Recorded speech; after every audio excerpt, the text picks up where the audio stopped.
주님, 우리로 하여금 하나님 앞에 온전함을 더하시고 새롭게 하심을 덧입히시고 하나님 앞에 나아가도록, 그리고 하나님 앞에 설 수 있도록 강권하옵소서.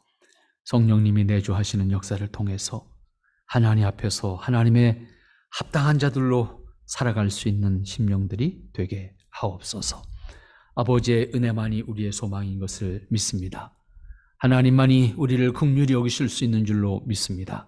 주님, 그 은혜를 저희들에게 덧입혀 주시옵소서. 아버지 하나님 앞에 은혜로 산다는 기쁨을 체험하게 하옵소서. 주의 이름으로 승리할 수 있는 저희들 되게 하옵소서. 아버지께서 이 시간도 함께 하심에 합당하고 또 합당한 자의 모습으로 세워져 가는 저희들 되게 하옵소서. 예수님의 이름으로 기도하옵나이다. 아멘. 네, 오늘도 이어서 우리가 하나님의 창조와 인간의 타락, 그리고 타락한 가운데 우리가 구원받은 사람으로 살아가는 과정의 말씀을 좀 더 나누고 싶습니다. 주제를 가지고 말씀을 드리는 것이 이제 쭉 이어지고 있는데, 오늘은 구원받은 사람으로서 구원의 은혜로 산다고 하는 것이 어떤 것인가, 이 부분은 참 다양한 영역을 우리가 함께 생각할 수 있겠지만 가장 기본적인 자세만을 좀 우리가 함께 생각하고자 합니다. 늘 기회가 있을 때마다 제가 강조하는 것이 기독교 신앙은 요행을 구하는 게 아니다라고 하는 말씀을 드렸어요. 그렇다고 해서 우리가 필요한 갈급함을 구하지 말라, 그런 얘기는 아니에요. 우리는 필요할 때 간구하고 하나님의 은혜를 간구하고 또 하나님의 기적도 하나님의 은혜로 주어질 것을 간구할 수밖에 없는 것이 저희들이고, 또 그렇게 하나님의 때를 통해서 응답하시는 것도 하나님의 은혜다. 그렇기 때문에 그 정말 절박한 상황 속에서 요행을 굳지 않을 수 있는 사람은 세상에 아무도 없습니다. 그리고 그 소리를 하나님이 듣지 않을 리도 없습니다. 그렇지만 사람의 생각대로 뜻대로 되어지는 것은 아닙니다. 그건 오직 하나님의 뜻대로만 이루어질 줄로 우리가 믿는 것이고 또 실제로 그렇습니다. 왜냐하면 사람이 아무리 갈급해도요, 갈급한 상황에서 구하는 것을 다 이루어지게 되면 지구가 망합니다. 실제로 우리 스스로가 정말 절박함을 구해서 이긴 절박한 거야. 틀림없이. 맞아. 그렇지만 다 똑같은 마음의 사람이, 다 똑같은 마음에서 절박함을 간구했을 때 주어질 것이라고 하는 것은 지구가 모자랍니다. 사람의 그 한없는 욕구를 다 채우기 위해서는 지구가 부족해요. 때문에 우리에게 적절히 필요한 것만큼 허락하시는 것으로 우리는 또한 받아들일 수 있어야 되고, 그것을 받아들일 수 있는 시야, 의식, 우리의 신앙의 의식을 가지고 세상을 바라보면 마음이 넓어진다고요. 이해력이 사람들을 포용할 수 있고, 상대를 이해할 수 있고, 자녀를 이해할 수 있고, 내 자신도 때로는 이해할 수 있는 내가 될 수가 있어요. 스스로 내 안에서 벗겨서 내 스스로가 무너지는 사람들이 많이 있어요, 실제로. 그 자신을 바라볼 수 있는 여유를 가질 수 있을 때 비로소 내가 다른 판단을 할 수 있고 또 내 역할을 더 크게 감당할 수 있는 사람이 될 수가 있다, 이렇게 볼 수가 있습니다. 그래서 오늘 제가 시편 51편을 특별히 선택한 것은 그렇습니다. 51편 내용을 쭉 보면요, 앞뒤가 안 맞는 얘기들이 막 나와요. 앞뒤가 안 맞는데 잘 보면 맞아요. 이게 그 맞는 얘기는 뭐냐면, 하나님의 긍휼과 자비를 끊임없이 구하잖아요. 이 속에서 이해하면 다 맞아요. 근데 논리적으로 쭉 보면 안 맞는 것 같아요, 이게. 결국은 우리가 하나님 앞에 우리의 죄를 고백하고 동시에 하나님의 긍휼과 자비를 구할 수밖에 없는 거예요. 그 상황에서 하나님의 은혜가 뭔지가 보여. 그랬을 때 내가 하나님 앞에 지금 어떻게 서야 되는지가 보여. 이게 이제 끊임없이 반복되는 말씀이거든요. 그래서 오늘 우리가 구원의 은혜로 산다는 게 과연 뭘까라고 했을 때, 단순히 요행을 바라는 것이 아니고 하나님의 구원의 은혜를 받은 사람으로서 내가 이 세상에 살아가는 것은 하나님의 은혜를 먼저 아는 사람이잖아요. 그렇기 때문에 우리가 어떠한 상황이 반복되더라도 그 은혜 안에 있는 사람이 첫째는 돼야 돼요. 내가 은혜를 잃어버리게 되면 다 잃어버리는 거야. 내가 스스로 설 수 있는 것이 아무것도 없다고. 그러니까 내가 은혜를 잃어버리면 모든 걸 다 잃어버리는 거예요. 하나님의 은혜를 끊임없이 확인하는 거예요. 새롭게 모든 상황 속에서 하나님의 은혜가, 나에게 대한 하나님의 은혜가 뭔가, 나를 향하신 하나님의 뜻이 무엇인가를 끊임없이 확인하는 가운데 그냥 그래 그리고 지나쳐버려서 되는 것이 아니에요. 깨달은 것만큼 내가 하나님 앞에서 나를 만들어야 되고 변해야 되고 새롭게 세워져 가야 되고 내 자신이 성장해 가야 돼요. 하나님의 형상을 내 안에 채운다라고 하는 말이 그런 의미예요. 내가 성장해 가야 된다고, 생각이 하나님께 가까이 다가가야 되고 하나님의 은혜를 내 마음에 품었다고 하면 그 하나님의 은혜를 품은 하나님의 은혜를 나눌 수 있는 여력이 내한테 만들어지도록 나를 만들어야 된다. 그래야 기다려줄 수도 있고 봐줄 수도 있고 내가 협력할 수 있는 것을 협력할 수 있는 사람이 되는 거지요. 그렇지 못하면 내 스스로가 힘들어요. 대단히 실제적으로 하나님의 사람으로 산다는 것이 쉬운 일이 아니거든요. 그런 의미에서 우리가 힘들 수밖에 없다라고 하는 것을 고백하게 되는데, 오늘 이 51편 기자는 끊임없이 자신의 한계를, 자신의 죄악을 하나님 앞에 구하면서 긍휼과 자비를, 그리고 하나님의 도말하시는, 다시 말하면 씻어주심을 간구하는 그런 기도를 쭉 하잖아요. 그러면서 6절 말씀 여러분들 눈여겨보시면 좋겠습니다. 5절과 6절을 보면 내가 죄악 중에 출생하였으며 모친이 죄 중에 나를 잉태하였습니다. 이 얘기는 내 죄는 우리 어머니한테 있습니다, 이 얘기가 아니에요. 난 처음서부터 마지막까지 죄인입니다, 그 뜻이란 말이에요. 난 처음서부터 마지막까지 아예 태어날 때부터, 아니 그 전부터 죄인입니다, 그 뜻이잖아요. 어머니가 나한테 죄를 줬어요, 이 얘기가 아니고, 그렇게 고백하면서 하는 말이 뭡니까? 중심의 진실함을 주께서 원하시오니. 그런데 주님, 내가 주님을 알고 주님 앞에서 주님이 기뻐하시는 것은 내 중심에 주님 앞에 진실하게 서는 것을, 주님이 기뻐하시는 것을 내가 압니다. 그럼에도 불구하고 내가 주님 앞에 진실하게 설 수 없는 현실, 그 상황을 나는 또 고백할 수밖에 없습니다 라고 하는 거지요. 그러면서 하는 말이 내 속의 지혜를 알게 하시리이다.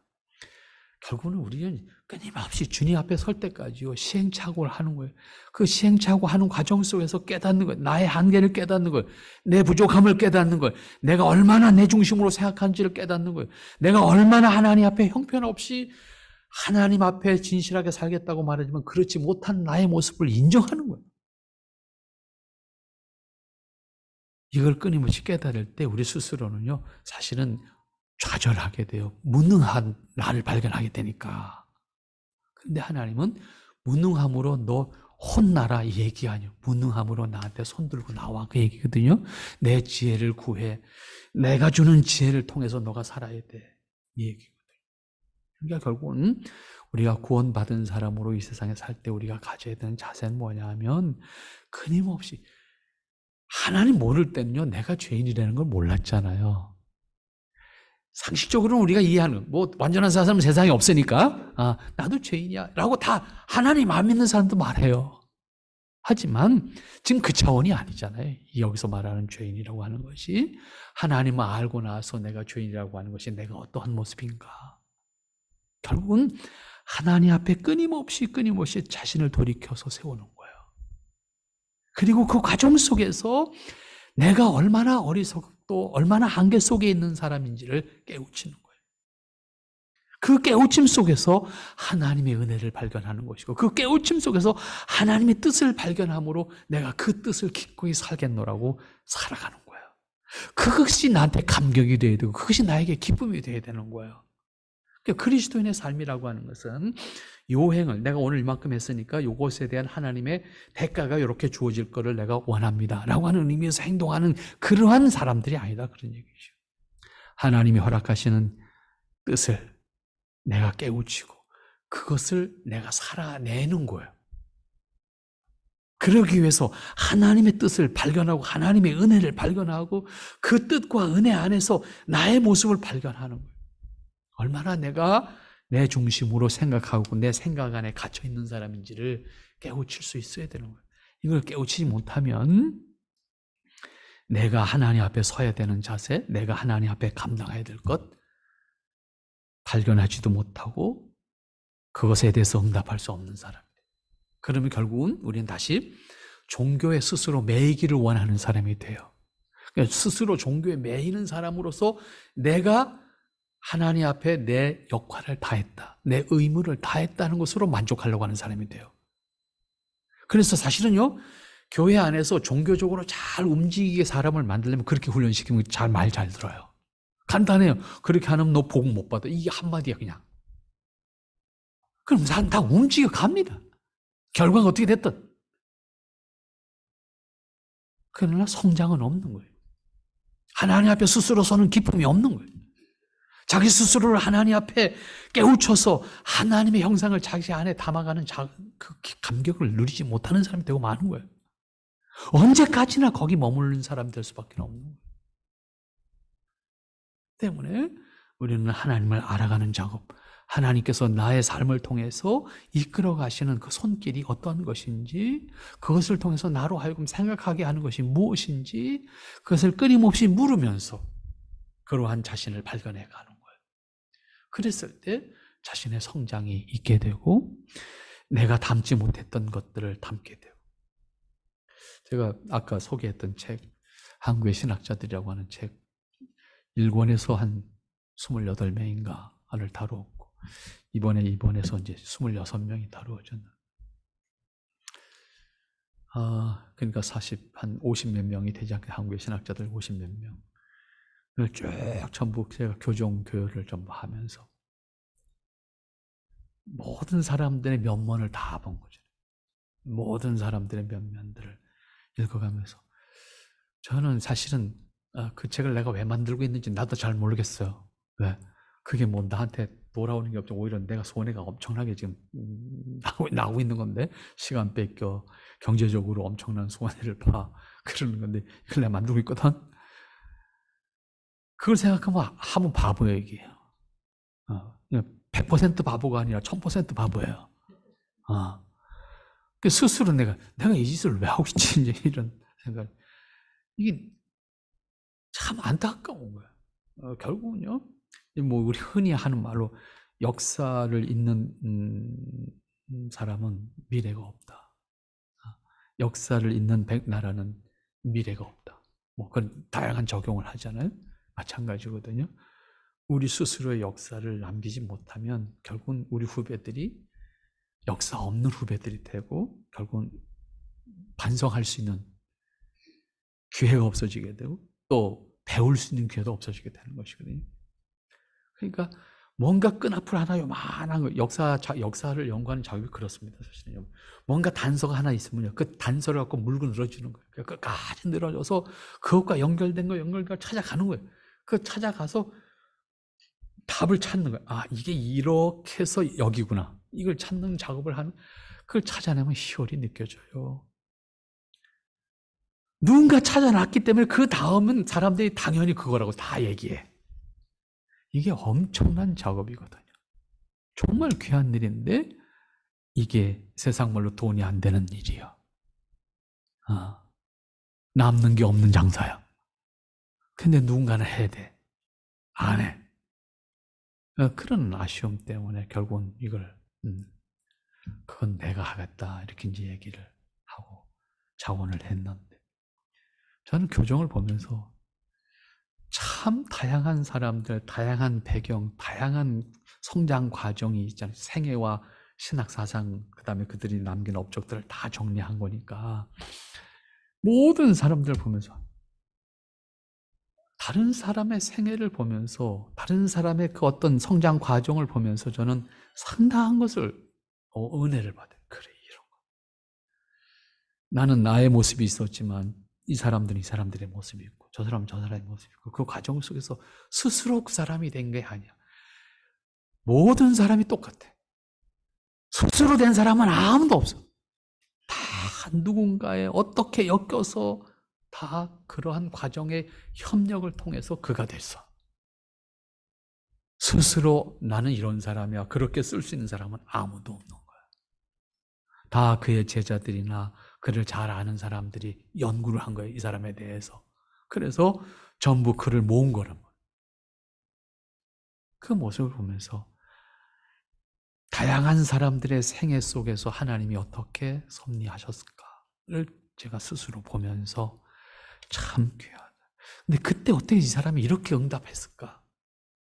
그때 이 사람이 어떻게 그렇게 준비했을까? 그것이 없었으면 이 사람이 없는 거잖아요, 사실. 그거를 제가 발견하면서 사실은 은혜를 많이 받았습니다. 그리고 그 은혜를 받았다고 하는 말은 하나님의 다양한 섭리의 그 어떤 손길을 다양한 사람들과 환경을 통해서 드러내는 것을 볼 수가 있습니다. 오늘 우리가 분명히 구원받은 사람으로 은혜로 산다고 하는 것은 나는 구원받았어, 이걸로 끝난 게 아니에요.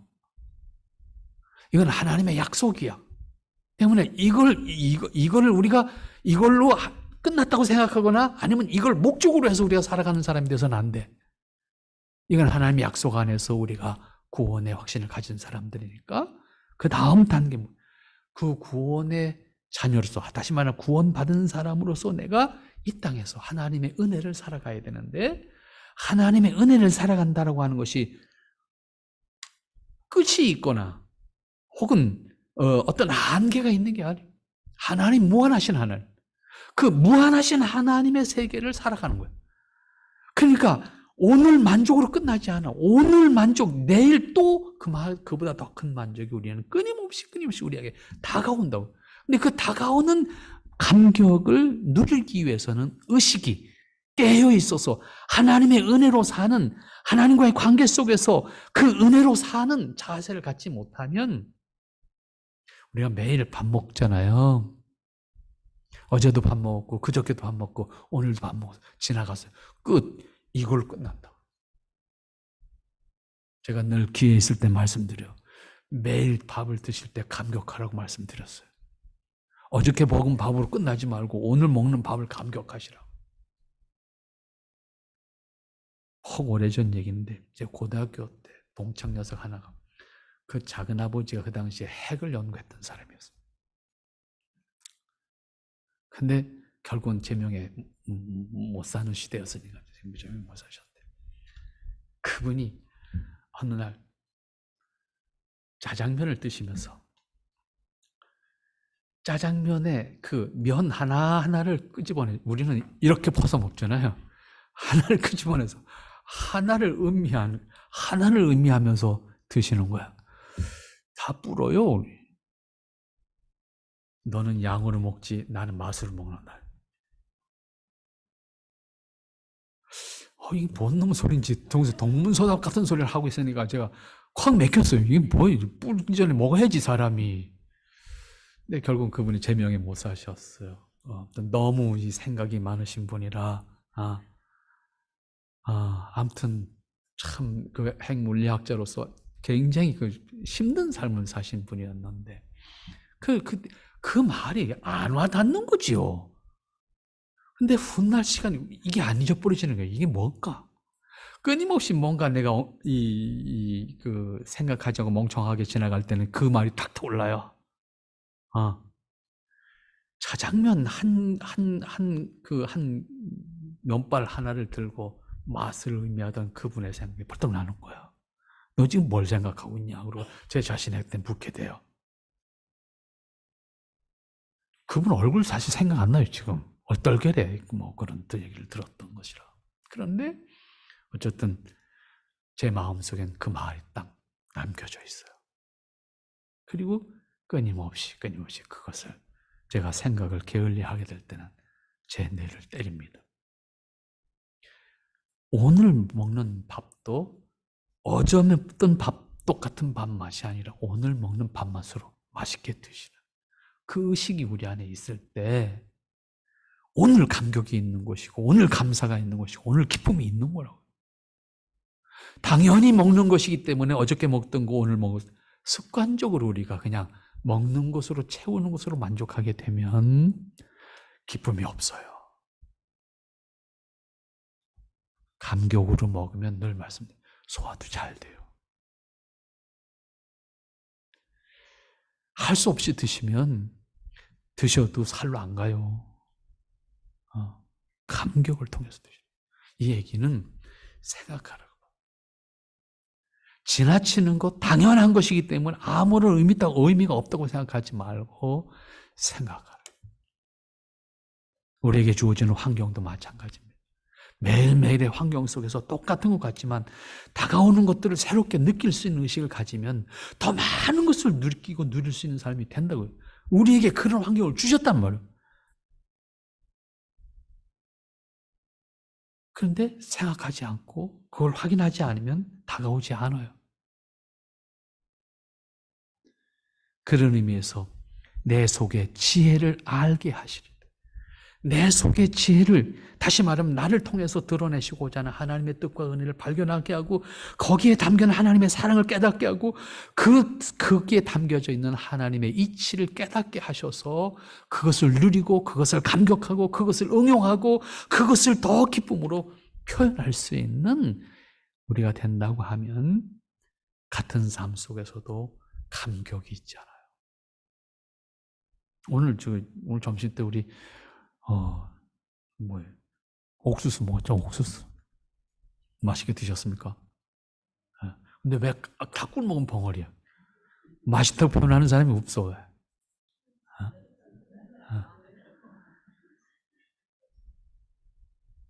그 옥수수 한 자루를 제가 먹으면서 참 감사했어요.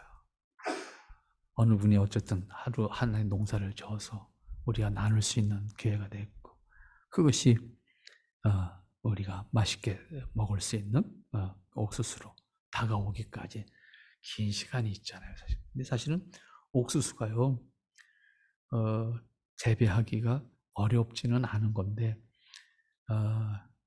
여러 가지 가성비를 따지면요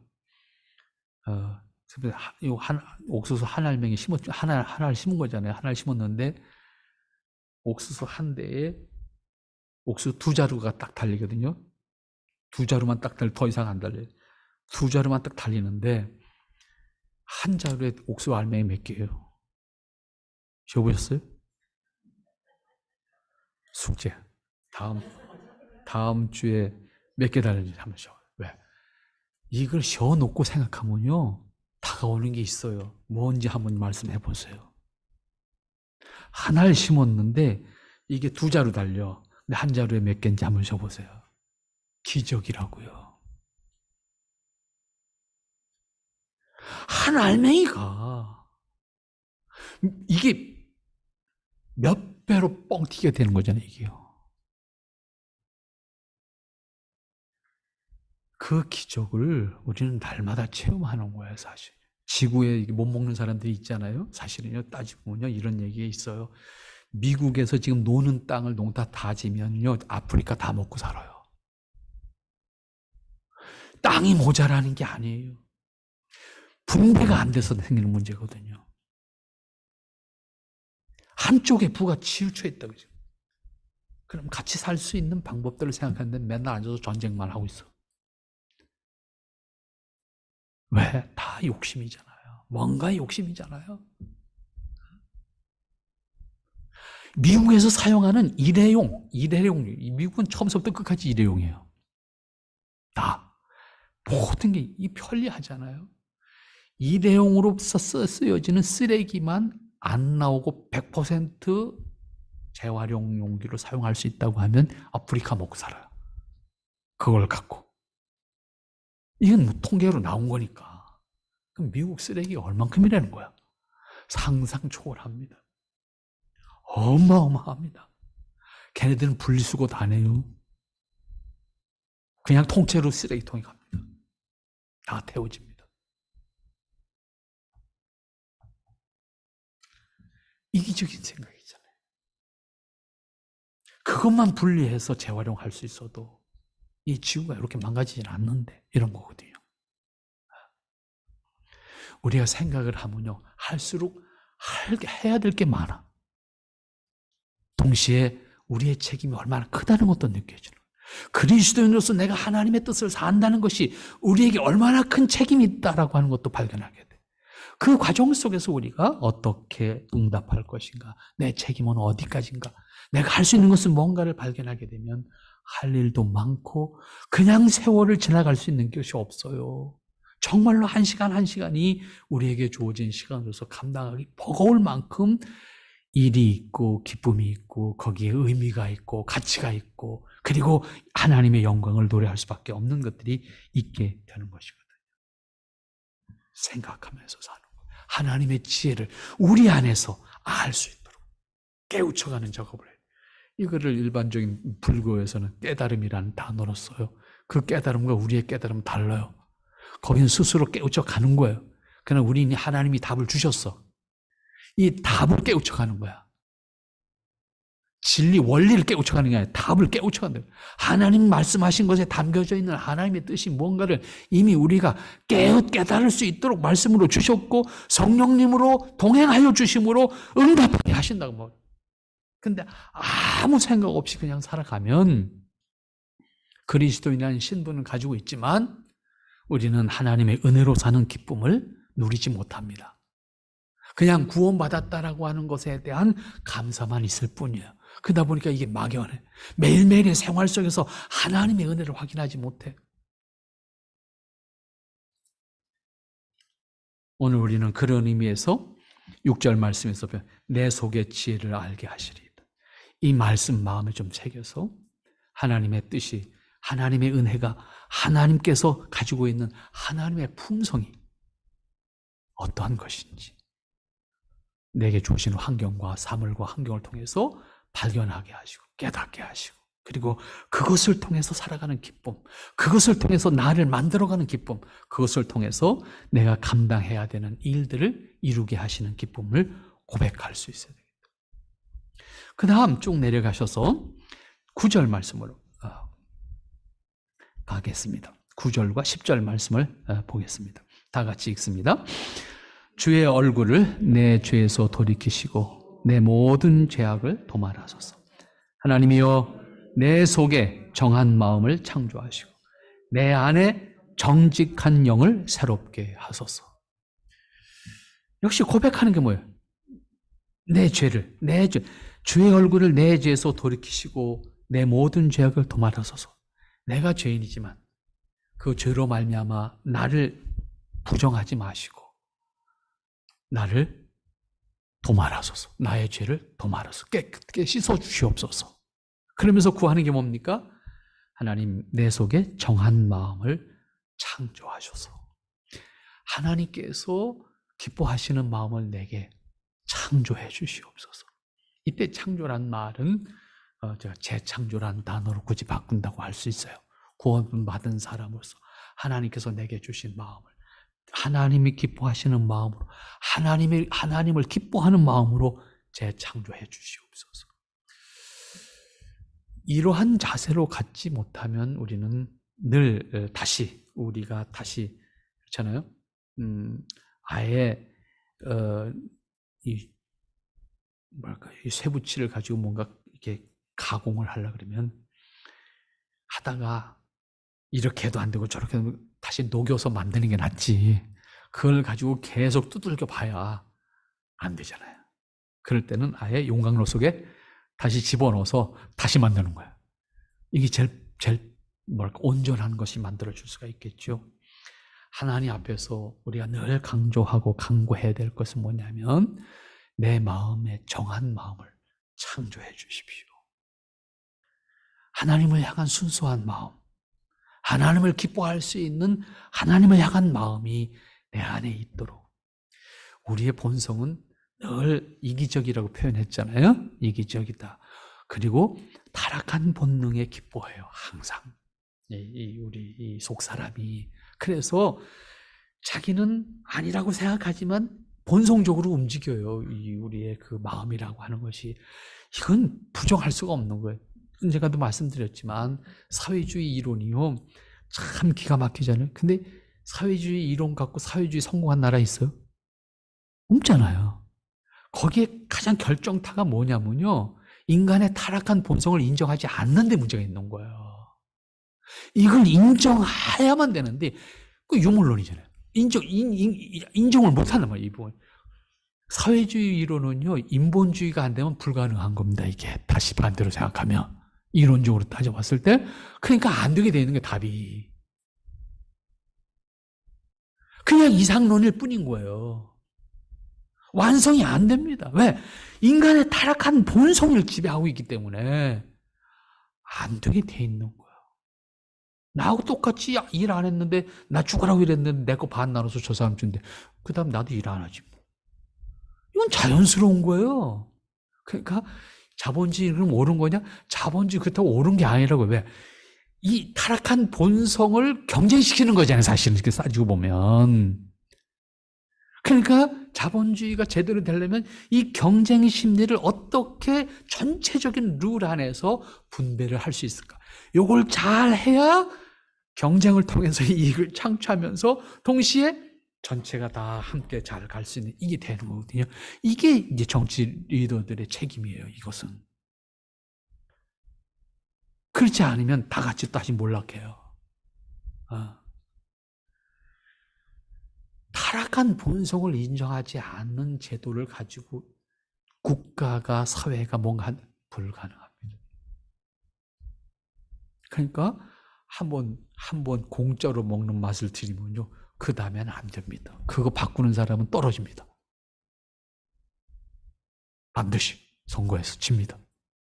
사람 마음 다 똑같은 거예요. 부자고 뭐 상관없어요. 공짜로 준다는데 왜 반대? 여기에는 누구도 대답할 수 없어요. 불문율입니다. 때문에 한 번 길들여지면요, 그 거지근성이라는 표현 안 없어집니다. 그만큼 의식 있는 사람들이 책임을 져야 돼요. 타락한 본성이기 때문에 그래요. 그 사람들이 나빠서가 아니에요. 똑같다 그 말이에요. 그렇기 때문에 우리가 기억해야 될 것, 하나님 앞에 늘 간구해야 되는 자세로 서야 될 건 뭐냐면, 내 마음, 내 속에 정한 마음을 창조해 주십시오. 하나님께서 늘 내 마음에 하나님 앞에 순수하게 하나님이 기뻐하시는 모습으로 설 수 있는 내 중심이 만들어지도록 나를 이끄시옵소서. 이 자세로 하나님과의 관계를 유지할 수 있어야 돼요. 이 자세로 하나님과의 관계를 살아갈 수 있어야 돼요. 그 자세로 사람과의 관계도 만들어 가야 돼요.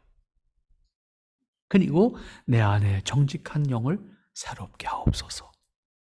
하나님과의 관계로 그렇게 응답할 수 있는 신실한 내가 될 수 있도록.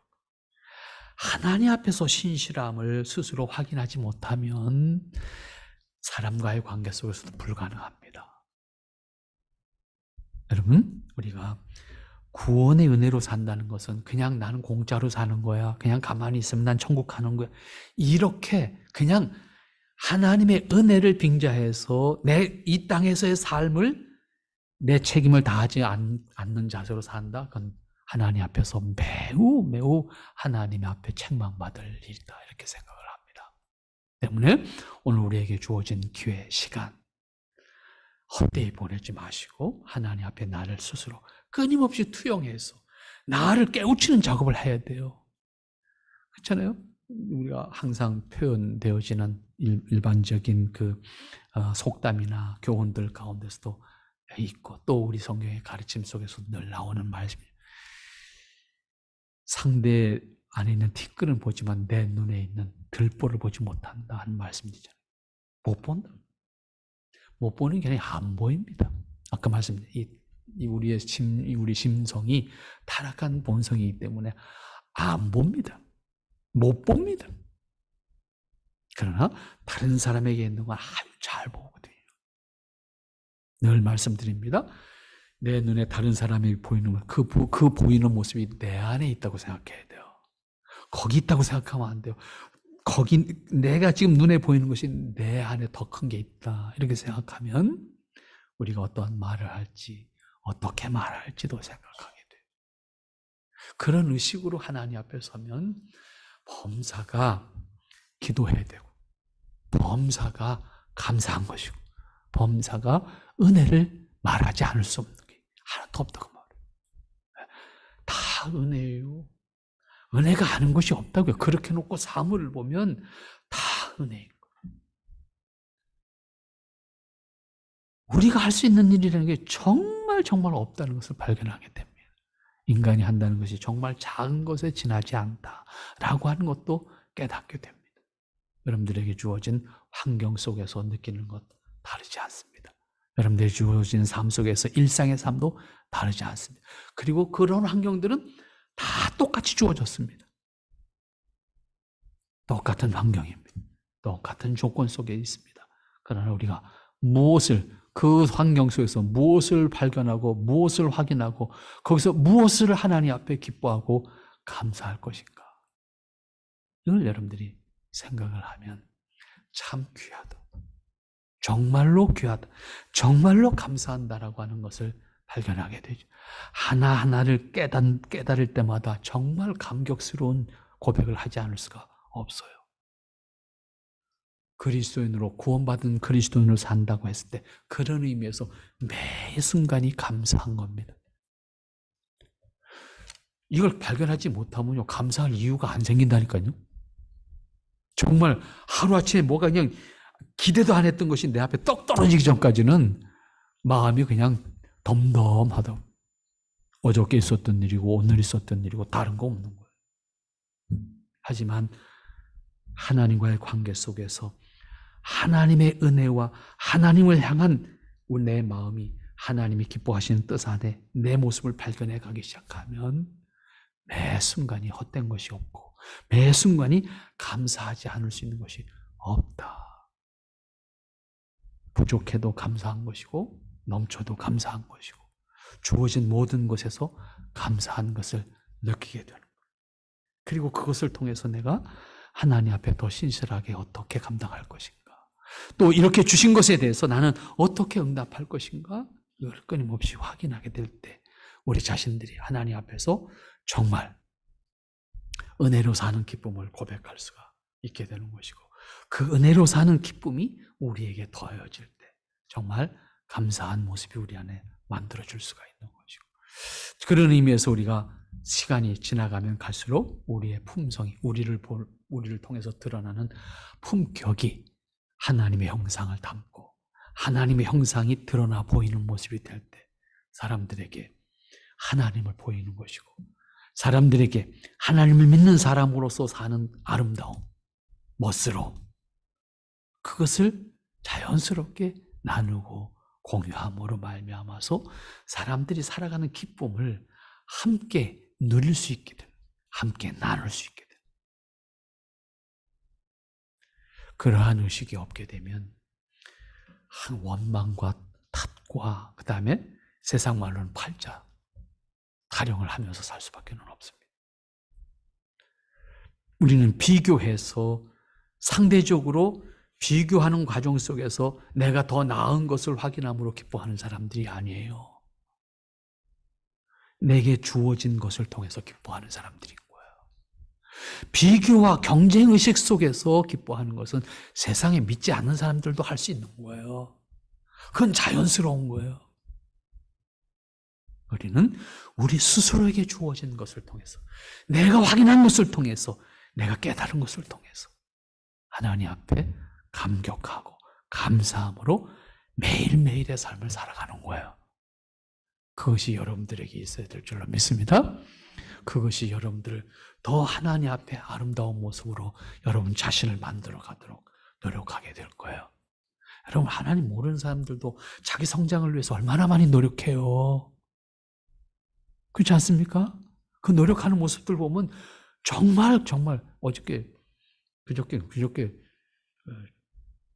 여기 나올 때도 이제 저는 항상 이제 라디오를 틀고 나면 이제 이제 KBS FM 늘 아침에 9시 이렇게 나오면 9시에 이제 그 2시간짜리 이제 음악 프로그램이 있어. 근데 거기 이제 청취자들로부터 오는 이제 요즘엔 편지 엽서가 없어졌어. 요즘은 다 이제 이 핸드폰으로 문자로 오는 글자인데,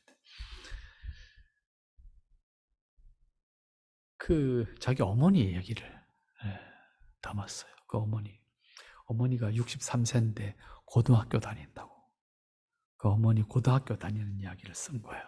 근데 어머니가 63세 딸 시집 보내고 나서 이제 고등학교를 다니는데 1등 한대.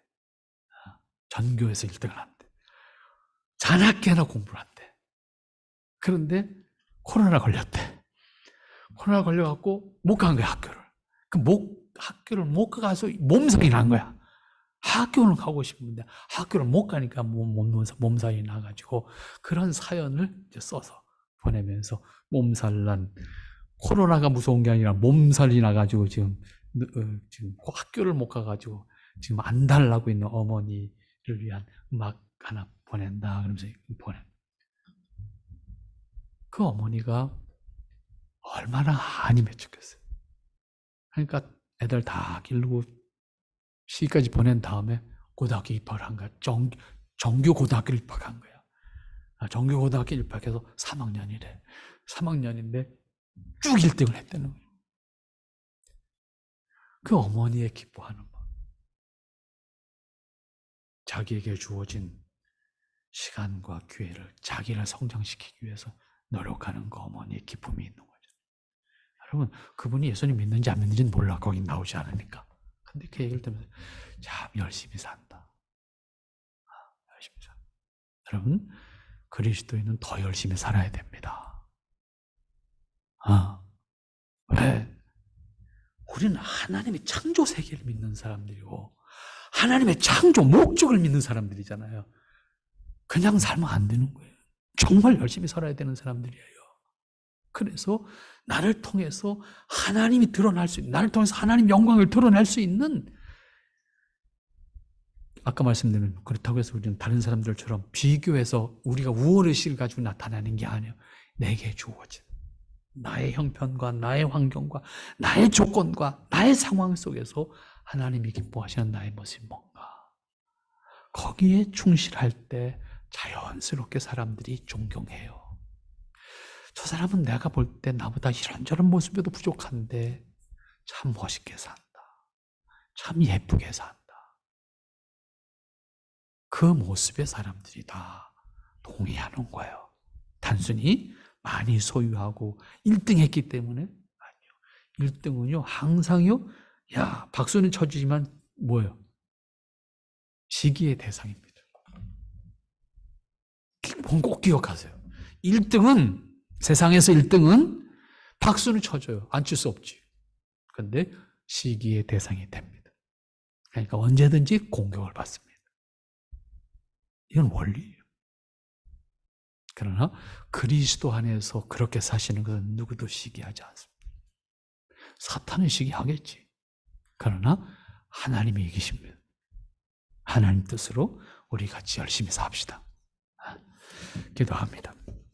아버지 하나님, 은혜로 사는 우리의 모습을 다시 한번 하나님 앞에 확인해 보기를 원했습니다. 주님, 우리가 하나님 앞에 더 귀하게, 합당하게, 더 아름답게 세워져서 하나님의 뜻을 사는 기쁨과 은혜로 채워지게 하옵소서. 예수님의 이름으로 기도합나이다. 아멘. 52장 찬송 우리 함께 하면서 준비하시는